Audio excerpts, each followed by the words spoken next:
Hi there, this is Allison with Let's Go Travel Tips. Today I want to have kind of a serious conversation with you so that we can all think about the things we should be thinking about right now if we're thinking of cruising. And so I want to welcome all of our Let's Go family members. Thank you all for your wonderful support, and welcome to all of you who are new. We are really grateful to have you with us. If anyone hasn't subscribed yet, will you please go ahead and hit that subscribe button? We'd love to have you in the Let's Go family, and I think you're going to enjoy being here as well. So first off, today is Saturday night. It's May 21st, and this is for Sunday. So I just wanted to let you know when I'm doing this. And I've had a very thoughtful day because of some messages that I have received, and it just makes me think that we need to talk about this a little bit more. So first of all, I have been hearing from different Let's Go family members who are either quarantined on ships or have returned home and have found out that they test positive for COVID. It makes me really sad, and it makes me worry. It does. I think that we would all be kidding if we don't say that we're a little bit worried about it, whether or not we're vaccinated. If you're brand new here, I am fully vaccinated, and my husband and I just both got our second booster 2 weeks ago. And on Tuesday, this Tuesday, the 24th, we are going to head to Rome, and then we're going to board the Regal Princess on May 28th. And so I'm thinking of all of this as we prepare to go as well. So the message that I got that really made me think, and I thought we could all think about, starts off, it's from a Let's Go family member, and she says that they are booked, her and some friends. They're going to be going on the Emerald Princess to the British Isles, departing on September 30th of 2022. So just later this year. And here's what she says. She just got it from someone that she's supposed to be sailing with. They say, I'm hearing more and more horror stories about COVID outbreaks on ships and people getting stranded outside the US as you can't fly internationally without a negative test. One of our nurses at work just spent thousands extra to get home from a cruise. I'm getting more concerned about what the fall might look like. The travel agent said we have until the beginning of July to make changes. And so, let me tell you the things that come to my mind when I read things like this and when I hear of these instances. And the first thing would be is to really be educated. You really have got to understand what the requirements are right now to travel. Make sure that you know what they are and how you're going to meet them, and to understand the ins and outs of things. So first of all, like she said, a COVID test is required. You have to have a COVID test within 1 day to fly into the United States. If you are entering the United States on a cruise ship or any other marine vessel, or you are coming across the land border, no test is required. So be really aware of that. And the other thing that I just think about with this is that it doesn't have to be a negative test. If you have tested positive, then you can come back into the United States showing your positive COVID test and a certificate of recovery. That is really valuable information to know. And so I did a whole video about everything that I am doing, and Gordon and I are thinking about to know so that we know what to do if one of us tests positive or both of us. And so I'm going to link that video below because there's way more to it than just that. But I want to let you know that you need to think about what all the requirements are, make sure that you're up to date and that you know how to manage them. And so that's why I did that video. Another really important thing that I think that you should consider right now is really what your tolerance level is. Some people, I think, if they got COVID, they would immediately panic if they had the thought that they were going to have to wait in another country and spend a few days between when they test positive. I've heard anywhere from 5 to 10. And so I would try 5. I would start trying at 5 to get my certificate of recovery. But it just, if that anglues you, then don't go to another country and expect to go on a cruise. If the thought of testing positive for COVID will make you really upset, then you have to decide whether or not you should go on a ship. Now, do I think that you have any more likelihood of catching COVID on a ship than going to your grocery store? No, I don't. But nobody's testing you at the grocery store. And so just kind of think about how you manage things and what you're really comfortable with. And there's not a right or wrong answer to that. It's just what you're comfortable with, because everybody manages different stresses differently. And some people things bother that other people don't bother so much. My approach with COVID is I really hope that we don't get it. We've done everything that we can. A booster does not promise, or a vaccine does not promise that you will never get it, but it is a really good barrier against becoming severely ill with it. Of course, there are outliers that people are vaccinated and boosted and end up in the hospital, but that is very much more the rare exception to the rule. And so that's how we've decided to manage it. When I think of maybe waiting till the fall to go, none of us know what the fall holds. Any of the scientific articles that I read, they expect variants to keep coming. There's not an end in sight to this. And so we have just decided that for now we want to get travel. And so we are going to give it our best shot. But if you are someone that you don't want any risk associated with it, you might want to just consider waiting for a little while and see if things get better down the road. Now, for people who are going to be going on these cruises in the British Isles, I would say that it is really important to know that right now in the British Isles, in the United Kingdom, if you test positive, they don't make you quarantine. They expect you to wear a mask and socially distance, but if you test positive, they don't expect you to have to stay in a hotel for the whole time that you are positive.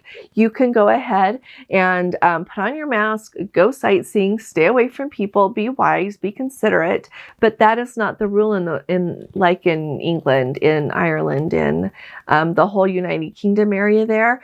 And I double checked, and all the different countries have some different rules, so kind of be aware. Since we're ending in Barcelona, in Spain, you don't have to quarantine. So if Gordon and I on Saturday night or Sunday morning that our flight leaves, we get up and one of us tests positive, then we'll know that we need to stay there until we can get a certificate of recovery to go with that positive test. But we can be out and about. We can wear our mask, we can stay away from people, but we don't just have to sit in the hotel room all day. And so just think about and be very much aware of what is required where you're going. Another thing that I think is really important is the way that you approach COVID. We have had so many colds going around here that I have tested and not been positive, that I'm to the point now that if I get a runny nose or a scratchy throat, my first thought is not that I have COVID anymore. That, and I have a lot of allergies, especially in the spring and summer. So I just think I have allergies. So every time I sneeze, I don't go get a COVID test.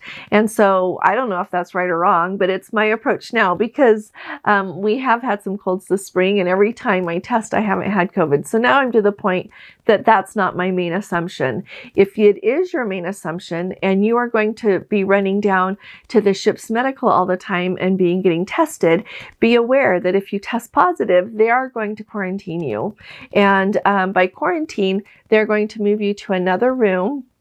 On Princess, we're hearing that they are in balcony rooms. We've got a Let's Go family member quarantined on Carnival, and I'm going to ask them what kind of room they got.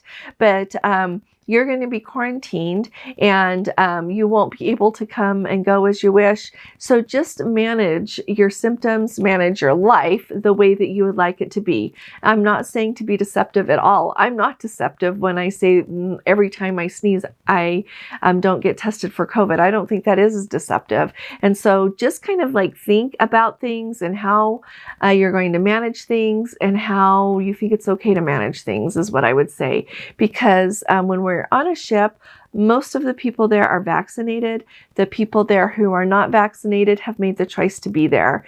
And so I don't, it's kind of like going to the grocery store, going to Walmart, going to watch a movie somewhere, going to church. Everybody has made the choice to be there with the risks that are out there.